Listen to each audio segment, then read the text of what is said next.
어떻게 여러분들에게는 새해에 기쁨이 되십니까? 여러분들이 얼굴이 좀 확 폈으면 좋겠어요. 네, 나이가 드신 분들은 점점 더 젊어지시고, 또 우리 젊으신 분들은 그 얼굴의 은혜가 가득했으면 좋겠어요. 여러분들이 길에 가면 아름다운 해바라기나 코스모스나 여러 꽃들을 바라볼 때 얼마나 마음이 편안하십니까? 여러분들의 얼굴들이 다 그 꽃처럼 아름다워지기를 원합니다. 여러분들이 마음이 편해야 젊어지십니다. 여러분들이 마음 안에 기쁨이 있어야 인생을 사는 삶에 즐거움이 생기는 것이에요. 그래서 저는 여러분들이 마음에 기쁨과 하나님의 의와 평강이 있기를 여러분들을 위해서 기도하지요. 그렇습니다. 우리가 하나님을 믿는다는 것, 그리스도를 우리가 주로 알고 그분을 내 안에 왕으로 세운다는 것, 그것이 참 중요한 일인데요. 우리가 크리스찬이라 하면서 또 교회에 다니는 하나님의 사람이라고 말하면서도 내 안에 그리스도가 없고 또 그리스도가 내 안에 왕이 되지 않아서 마음이 어두운 것이에요. 저희가 지금 이렇게 마태복음을 쭉 보아하고 있지 않습니까? 이 마태복음, 복음이라는 것은 무엇입니까, 여러분? 예수가 그리스도가 되는 것이 바로 복음입니다. 그렇다면 예수가 그리스도가 된다라는 것을 우리가 잘 모르기 때문에 그분께서 육신으로 이 세상에 오셨고 이 세상에서 본을 보이셨고 그리고 다시 하나님께로 돌아간 것입니다. 우리는 이 세상에 육신으로 오신 그 예수 그리스도를 본받아 가면 우리의 본분을 다 하는 것이지요. 그렇다면 우리가 그리스도를 본받는다는 건 바로 무엇일까요? 내 안에 내가 없어지고 그리스도가 나를 움직이는 것이에요. 예수님께서 단적으로 십자가에 내가 고난을 받아야 될 것이며 그 고난이 너희들에게 유익하다라고 말하는 것은 그 말씀이 바로 우리를 붙들어 주시기 때문에 그렇습니다. 예수님께서 이 십자가에 못 박히심으로 인해서 보혜사인 성령을 우리에게 보내주셨고 성령이 내 안에 역사함으로 인하여 그리스도가 바로 메시아구나. 그 베드로의 고백처럼 주는 그리스도시요 살아계신 하나님의 아들이구나 하는 것을 알게 되는 것이지요. 그분이 말씀이시고 그 말씀이 바로 성령이시고 성령이 바로 그리스도시고 그리스도가 바로 구원이시고 그 구원이 우리 안에 이루어지고 성취하는 것이 바로 우리가 마음 안에 의와 평강과 희락을 누리는 것입니다. 그래서 여러분 안에 그분이 왕이 되셔야 돼요. 여러분들 안에 마음이 불안하고 시기, 질투, 다툼, 온갖 세상적인 것이 있다면 그것은 바로 죄된 자입니다. 성경은 그렇게 말하고 있지 않습니까? 히브리서 2장에도 나와 있지요.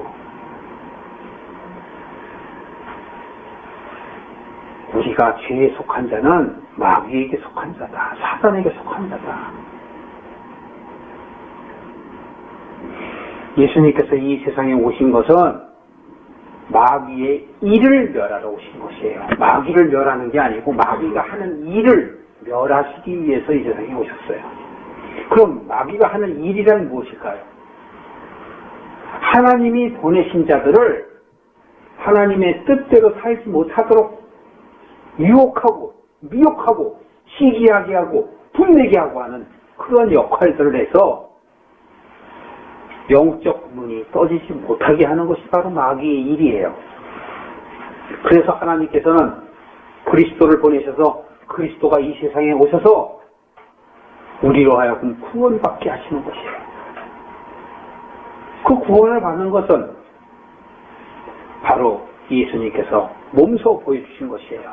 십자가에 육신으로서 못을 박혀 죽으심으로 인해서 우리에게는 욕심과 우리의 정을 십자가에 못 박으라는 것이지.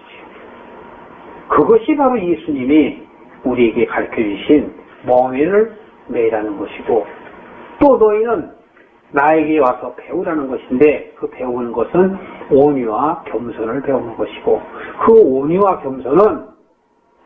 온유는 하나님 앞에서 아닙니다. 사람 앞에서 온유하고 하나님 앞에서는 겸손하라는 것이죠.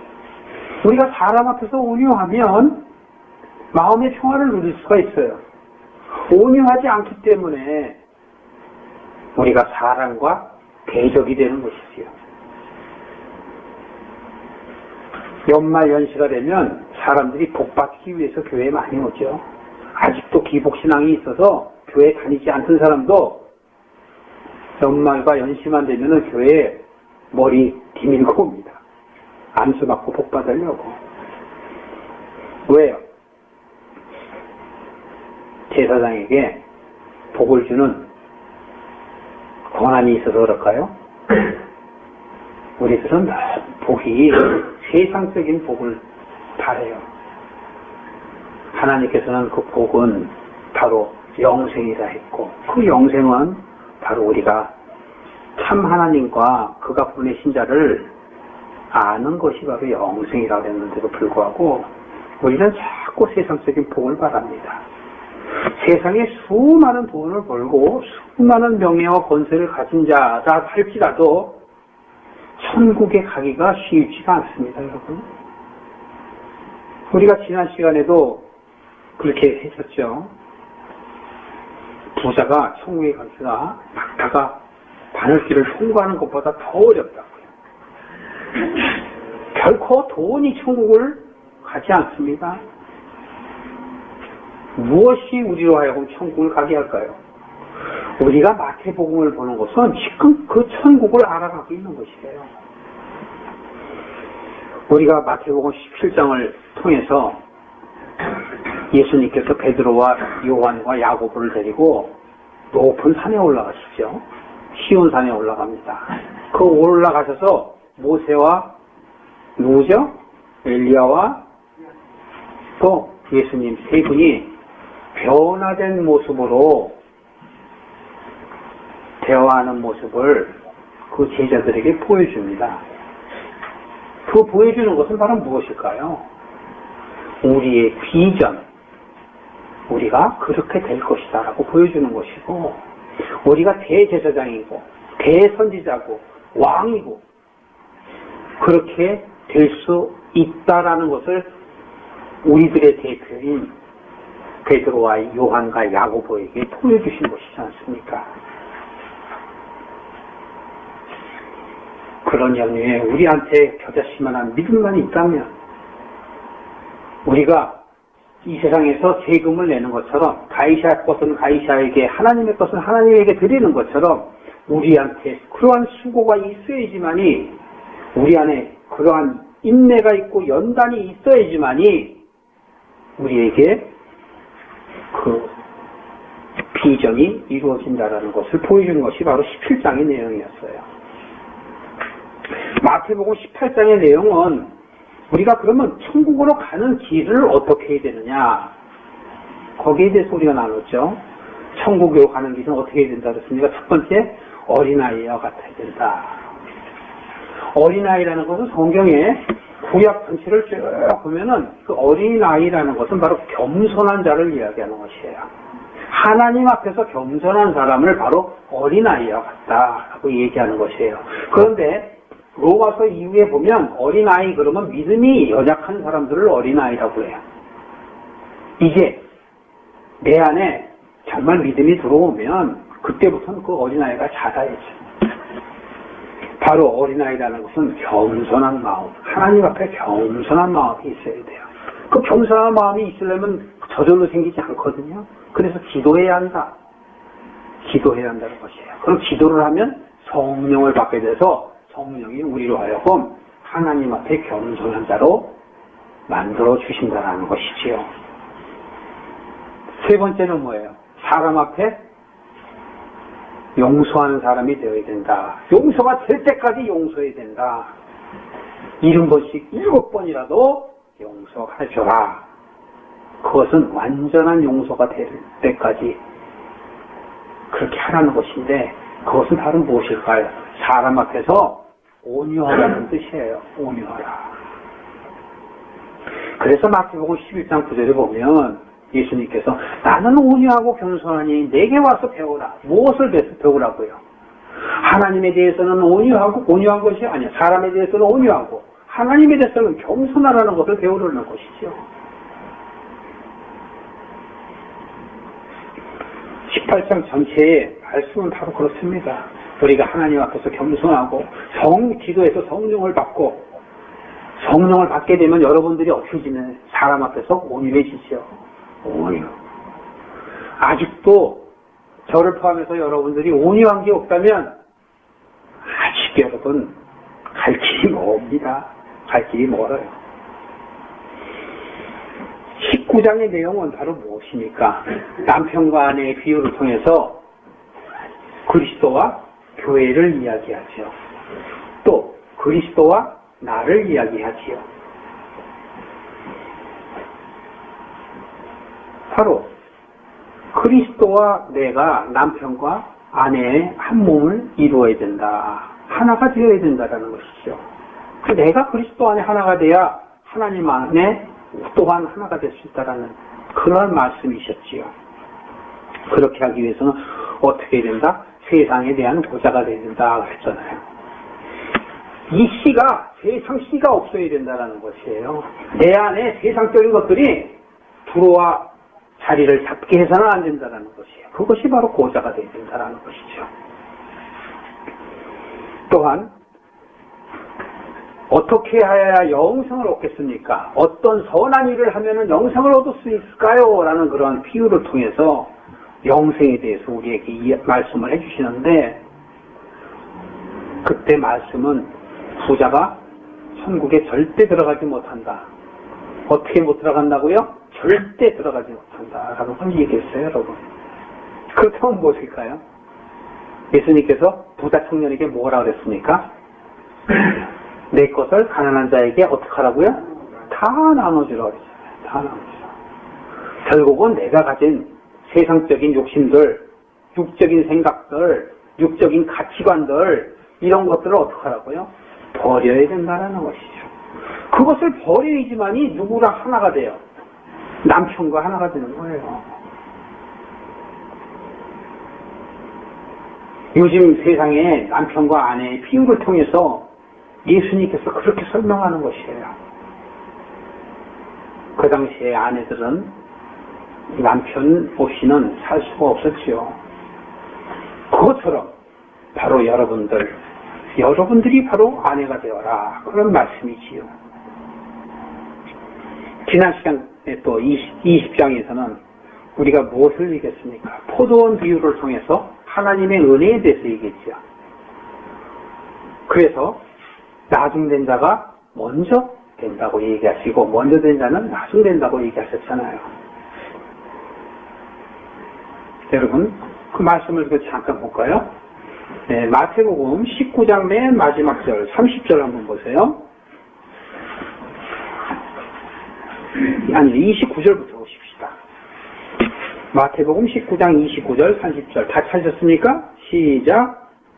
또 내 이름을 위하여 집이나 형제나 자매나 부모나 자식이나 전토를 벌인 자마다 여러 배를 받고 또 영생을 상속하리라.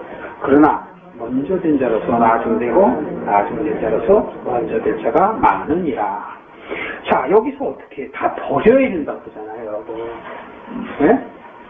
육적인 것들을 다 버려야지만이 무엇을 받게 된다고요? 영생을 받게 된다고 그러시잖아요. 그런데 뭐라고 그랬습니까? 먼저 된 자가 나중 되고 나중 된 자가 먼저 될 자도 많으니라. 이것은 바로 믿는 크리스찬들, 그리스도인들에 대해서 경계의 말씀으로 주시는 것이지요. 그래서 20장 1절부터 16절까지 쭉 설명을 하고 20장 16절에 보면 바뀌어서 나와요. 말씀이. 이번에는 나중 된 자가 먼저 되고 먼저 된 자가 나중 되리라. 19장 30절의 말씀과 20장 16절의 말씀은 순서가 뒤바뀌어서 얘기해요. 바로 이것은 무엇일까요? 나중 된 자에 어떻게 된다는 것이에요? 중점을 둔다라는 것이죠. 그러니까 나중 된 자가 되라는 얘기예요. 그 설명을 한 것은. 그래서 포도원 주인 얘기를 하면서 하는 것이고, 오후 5시에 가서 일한 사람이 한 데나리온을 받게 돼서 그것을 어떤 마음을 가지라고 그래요. 겸손한 마음을 갖게 되잖아요. 그리고 기쁜 마음을 갖잖아요. 감사한 마음을 가져요. 그런데 먼저 온 사람은 원망하지 않습니까? 원망하지요. 먼저 온 사람들은 하나님께 원망해요. 바로 이런 사람들이 세상과 가늠한 사람들이고 시기하는 사람들이요. 하나님의 사람들을 시기하는 사람이고 원망하는 것이에요. 원망은 바로 우상숭배입니다.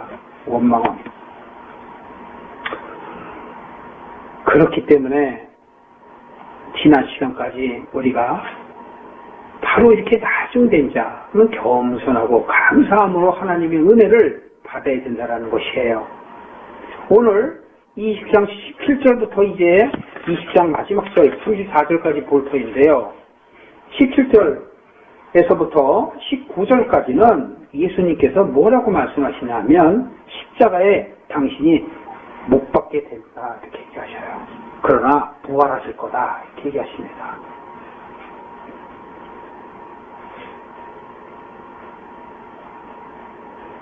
지금 천국을 얘기하면서 왜 갑자기 예수님께서 이렇게 얘기하실까요? 17장 1절 보세요. 제가 설명해 드리겠습니다. 예수께서 예루살렘으로 올라가려 하실 때 12제자를 따로 데리시고 길에서 이르시되, 자, 예수님께서는 이렇게 믿는 자들을 구별하십니다. 지금 19장에서는 어떻게 지금 말씀하고 있어요? 많은 사람들이 지금 와 있는 상태죠. 그런 사람들한테 천국에 대해서 다 이야기를 해주잖아요.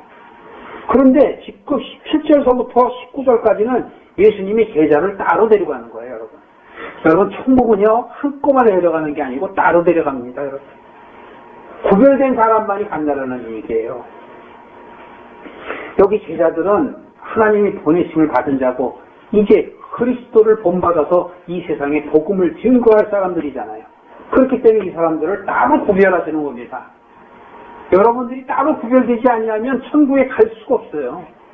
하나님의 자리에 갈 수가 없어요. 그렇기 때문에 여러분 성경을 잘 보시고 귀를 기울이셔야 돼요. 그런데 여기서 지금 18절이 되잖아요. 제자들한테 보라. 우리가 예루살렘으로 올라가노니, 예루살렘이 바로 뭐예요? 여기서는 지금 예수님께서 그냥 현재 있는 땅에서 예루살렘이지만 영적으로 얘기하면 새 예루살렘이에요. 천국을 얘기하는 것이에요. 인자가 대제사장들과 서기관들에게 넘기우니 저희가 죽이기로 결단하고, 내가 이제 가면은 다시 나를 죽일 것이다. 그렇게 결정했다. 예수님께서는 미리 다 그들의 속을 아시는 것이죠. 그리고 믿지 않는 이방인들에게 넘겨서 나를 어떻게 해요? 능욕하고 채찍질하고 십자가에 못 박히게 할 것이다 라고 얘기하잖아요. 천국에 가는 길은 여러분 이렇게 고난과 연단이 있다라는 것이지요. 그 예수님께서 미리 보여주시는 것이에요. 그렇게 될 것이다 라고 미리 예언하시는 것이고, 또 그러나 어떻게 하신다고요? 부활한다는 거죠. 여러분, 우리에게 소망은 부활에 있는 것이에요. 부활. 우리가 이 세상에 대한 모든 것들을 버리는 것, 포기하는 것이 마지막 날이고, 우리가 부활하는 날이 다시 오늘날 된 거예요. 시작하는 날이라는 것이죠. 여러분들은 말로만 들어서 귀로만 아는 지식으로 끝나서는 안 돼요. 여러분들이 바뀌어야 돼요. 여러분들 안에 불안이 있고 불만이 있고 시기 다툼이 있고 남을 용서하는 마음이 없으면 여러분들은 예수를 믿는 게 아니에요. 여러분, 때때로 우리는 바람이 불어 저를 흔들리게 할 수 있습니다. 여러분들을 흔들리게 할 수 있죠. 그럴수록 여러분들은 예수 그리스도의 그 뿌리에 단단히 살아서 흔들리지가 않아야 돼요. 여러분들 가지가 부러지면 열매를 맺을 수가 없지 않습니까? 우리들은 접붙인 가지입니다. 이방인입니다. 참 감람나무에 접붙인 우리는 이방인 가지란 말이죠. 참 감람나무 이 유대인들도 천국에 들어가지 못하는 것들을 우리에게 보여주는데 하물며 접붙인 나무 가지야 오죽하겠습니까? 그렇기 때문에 신앙이라는 것은 우리가 잘 붙들고 가야 된다는 것이에요. 적당이라는 것은 없는 것입니다. 적당이라는 것은 절대 하나님의 나라에 들어갈 수 없는 조건 중에 하나입니다.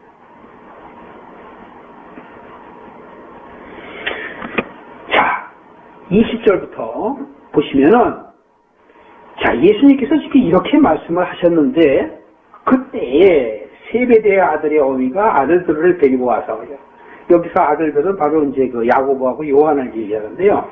그 엄마죠. 이름은 샬로메입니다. 샬로메인데 이 여자가 예수님한테 와서 이제 절을 합니다. 그랬더니 예수님께서 무엇을 원하냐 이렇게 얘기하죠. 그랬더니 이 엄마가 하는 말씀이 말씀이 아니라 말이죠. 말이 웃었습니다. 21절에 주의 나라가 되시거든 하나는 주의 우편에 하나는 주의 좌편에 앉게 명하소서 이렇게 얘기해요. 그랬더니 예수님께서 뭐라고 그러십니까? 그러니까 너희 구하는 것을 너희가 알지 못하는 거다. 나의 마시려는 잔을 너희가 마실 수 있겠느냐? 이렇게 얘기했습니다. 그랬더니 요한과 야고보와 그의 엄마가 뭐라고 그랬어요? 예, 마실 수 있습니다. 이렇게 얘기했어요. 아니 18절에 19절에 지금 예수님께서 금방 얘기했지 않습니까? 나는 십자가에 못 박혀서 채찍질도 받고 능욕도 당하고 결국은 죽게 되는데 그 이야기를 들었음에도 불구하고 무슨 말인지를 못 알아듣는다는 것이지요. 그래서 바로 그들의 어머니가 세상적인 생각을 갖고 하나님 예수님 우편에 예수님 좌편에 앉게 해주세요라고 부탁을 하면서도 명하라는 거죠. 명의해서 다른 제자들도 많이 있으니까 우선 우리 아들부터 세워주시고요. 오늘날의 크리스천들이 기도할 때 그렇게 안 합니까? 하나님 앞에서 기도할 때 세상적인 것을 놓고 막 기도하잖아요. 자기 것만 해달라는 거지. 그랬더니 예수님께서는 뭐라고 얘기하십니까? 23절에 너희가 과연 내 잔을 마시리니와 내 좌우편에 앉는 것은 나의 줄 것이 아니라 내 아버지께서 누구를 위하여 예비하셨든지 그들이 얻을 것이다. 이렇게 얘기합니다. 과연 내 잔을 마시려니와 지금은 아니지만 예수님께서는 미리 보시는 것이죠. 그의 제자들이 순교할 것을 미리 보신 것이에요. 그래서 결국은 과연 내 잔을 마시려니와 그러나 순교한다고 할지라도 내 좌우편에 앉는 것은 내가 하는 것이 아니라 누가 한다고요? 아버지 하나님이 하시는 것이에요. 이렇게 예수님은 그 수많은 기사와 이적과 영권과 힘을 가졌음에도 불구하고 다 내가 하는 것이 아니라 누가 하는 것이라고요? 아버지가 하는 것이다. 아버지가. 24절에 보시면 그 주변의 제자들의 모습을 봅니다. 12제자가, 다른 10제자가 이 말을 듣고 두 형제에 대하여 부은히 여겼다. 12제자 중에 2명이 요한과 야고보 빠졌으니까 나머지 10명에서 부은히 여겼대요. 바로 이것이 오늘날의 우리 믿는 자들의 경각심을 주시는 말씀이 아니겠습니까? 교회 안에서 기쁨이 뭐가 그렇게 대단합니까? 교회 안에서 자기 하는 의가 뭐가 그렇게 중요하겠습니까? 그럼에도 불구하고 교회는 이렇게 하는 것이에요. 교회는 예배는 이렇게 드려야 돼요. 무엇은 이렇게 해야 돼요 하고 주장하는 사람들을 두고 하는 얘기예요. 그렇게 하지 말라는 것이죠. 그래서 예수님께서는 비유로 들어서 쉽게 또 얘기해 주세요. 25절에 그렇게 얘기하십니다. 이방인들의 집권자들이 저희를 임의로 주관하고 그 대인들이 저희에게 권세를 부렸는 줄을 너희가 알거니와 이렇게 얘기하잖아요. 지금 이 나라는 어떻게 돼 있어요? 로마에 예속돼 있지 않습니까? 로마의 식민지 아닙니까? 그러니까 이방인들이 마음대로 지금 유대인들, 이스라엘 사람들을 좌지우지하는 권세를 갖고 있지 않습니까? 오늘날로 말하면 세상 권세라는 것이에요. 아까 제가 말씀드렸습니다만 이 세상은 마귀에게 속해 있잖아요. 물론 전체가 하나님한테 속해 있지만 이 세상은 그렇다는 것이에요.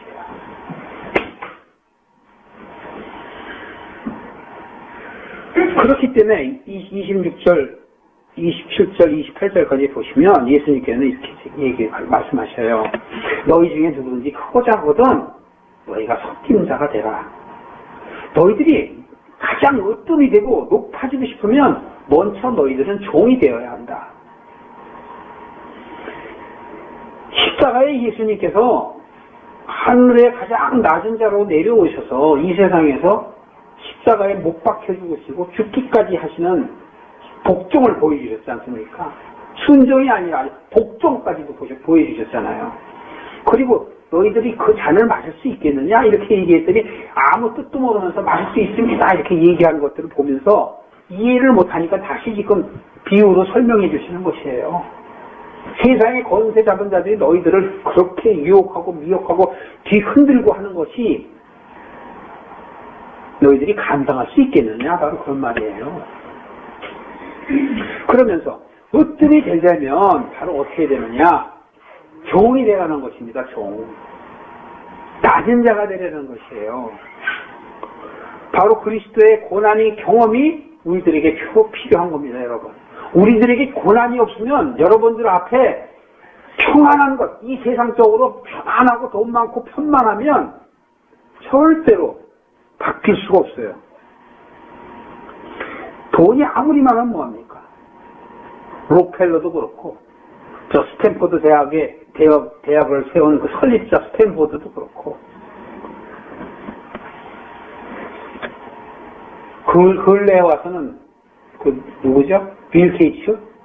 그렇고 다 세상에 대해서는 악랄한 사람들입니다. 돈을 버는 데에서는요 철저한 사람들이었어요. 그 사람들이 기부할 때마다 돈을 받겠다는 데가 없었어요. 스탠포드 가서. 그래서 그 사람이 세운 곳이 스탠포드 대학 아닙니까? 기부를 한다고 해도 받는 데가 없으니까 자기가 대학을 세웠어요. 미국의 그 유명한 대학이. 록펠러도 마찬가지입니다. 그들에게 당신 그렇게 악하게 하고 그러면 당신의 자식들이 죽게 된다라는 어떤 목사님의 말을 듣고 록펠러는 변하기 시작해서 기부를 하려고. 그래서 전 세계에 수많은 자선사업을 행했죠. 그런다 할지라도 천국에 가느냐? 천만의 말씀. 천만의.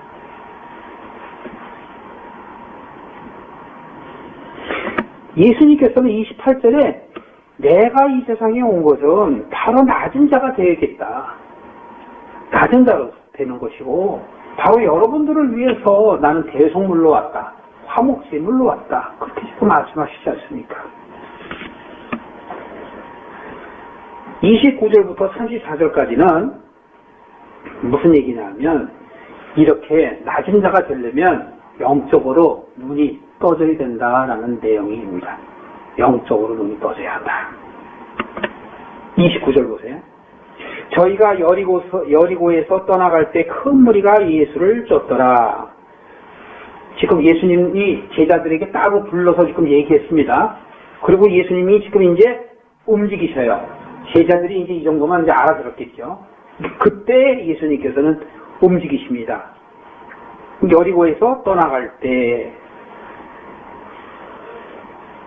큰 무리가 예수를 쫓더라. 그런데 이 여리고라는 뜻은요, 다른 비유를 통해서 예루살렘에서 여리고로 내려가다가 강도 만난 그 비유 들어보셨죠? 그 강도 만났을 때가 어디로 내려가다가 강도 만났어요? 여리고, 세상으로. 예루살렘, 하나님의 나라에서 하나님의 나라의 사람이 세상 속으로 가면은 어떻게 해요? 강도를 만난단 말이에요. 강도. 그 비유예요. 지금 여리고를 예수님께서 사람들을 어떻게 돼요? 떠나가니까 큰 무리가 쫓아와요. 세상에서 이제 하늘 천국을 향해서 갈 때 많은 사람들이 쫓아옵니다. 쫓아오는 가운데 30절에 보면 소경 둘이 길가에 앉았다가 예수님께서 지나가신다는 말을 듣고 소리를 질렀습니다. 주여 우리를 불쌍히 여기소서, 다윗의 자손이여 우리를 불쌍히 여기소서. 막 이렇게 외쳤더니 제자들과 그 같이 갔던 사람들이 하나님 그 예수님의 지금 막 말씀을 듣고 막 은혜 받고 그러는데 막 떠드는 소리가 들리니까 듣기 싫은 거예요. 오늘날도 교회 안에서 누가 시끄럽게 불고 애기들이 울고 그러면 막 쳐다보잖아요. 지금 말씀 듣는데 왜 방해되게 하느냐. 여러분 그런 마음도 버려야 돼요. 네. 예배 드리는데 전화가 왔어요. 그럼 막 쳐다봐요. 여러분 그분을 생각해서 그냥 잘 받아주셔야 돼요. 이해하시고. 그런 너그러운 마음이 있어야 돼요. 그리스도를 아는 마음은 누구를 쳐다보면서 눈을 올리는 것이 아니라 눈을 내리시고 웃어주셔야 돼요. 웃어주시고 얼마나 미안하겠습니까? 그런 마음들을 여러분들이 이해를 해주셔야 돼요. 그리고 감싸줘야 되는데도 여기 지금 보여요. 소경이 그냥 예수님을 향해서 막 소리를 질렀더니 꾸짖잖아요. 그 무리들이. 32절, 33절에 보면 예수님께서 어떻게 됩니까? 몸을 쓰시잖아요. 예수님께서는 부르는 자들에게, 즉 구하는 자를 찾으신단 말이죠. 구하지 않는 사람을 찾는 것이 아니지요. 구하는 사람을 찾는 것이에요. 요구하는 사람을. 잘나지 않는데 줍니까? 달라고 되죠. 그러니까 머물러 서서 그를 부릅니다. 무엇 해주기를 원하느냐 그랬더니 그 소경이 뭐라고 그래요? 눈뜨기를 원합니다. 눈뜨기를. 그렇기 때문에 예수님께서 민망히 여기시고 저들의 눈을 만지셔서 그들이 눈을 떠서 세상을 보게 됐어요. 여러분 그럼 세상 그 기적에 대해서만 기쁩니까? 예? 여기서는 영적 눈이 떠졌다라는 것이에요. 제가 아까 처음에 말씀드렸죠. 우리가 낮은 자가 되려면, 겸손한 자가 되려면 영적으로 눈이 떠져야 된다고요. 지금 성경은 이렇게 하나씩 하나씩 설명을 해주는 것이에요. 잘 이해하라고 또 내려와. 이제 21장은 바로 그리스도 된 남편, 대속물로 오시고 십자가에 목격해 죽으신 그분의 실체가 무엇인가라는 것을 예수님이 쭉 또 설명을 해주세요. 이제 앞으로. 여러분 기대됩니까? 예수님을 알아가는 것, 하나님이 보내신 자를 알아가는 것이 여러분 안에 기쁨이 되어야 돼요. 그래야 말씀을 듣고 내가 표현할 수 있는 크리스찬이 되는 것이지요. 자, 말씀을 정리하겠습니다. 지금 오늘의 말씀은 나중된 자가 되려면 우리가 그리스도의 그 고난이 우리에게 필요하다는 것이에요. 그렇게 낮은 자가 되려면 우리가 그리스도를 본받아서 삶을 앞으로 살아가야 되는데 영적으로 눈이 떠져야 되고 또 겸손한 자의 자리에 섰된 자라고 지금 우리에게 말씀을 주시는 것입니다. 여러분들 잠시 눈을 감으시기 바랍니다. 그리고 여러분 기도하시기 바랍니다.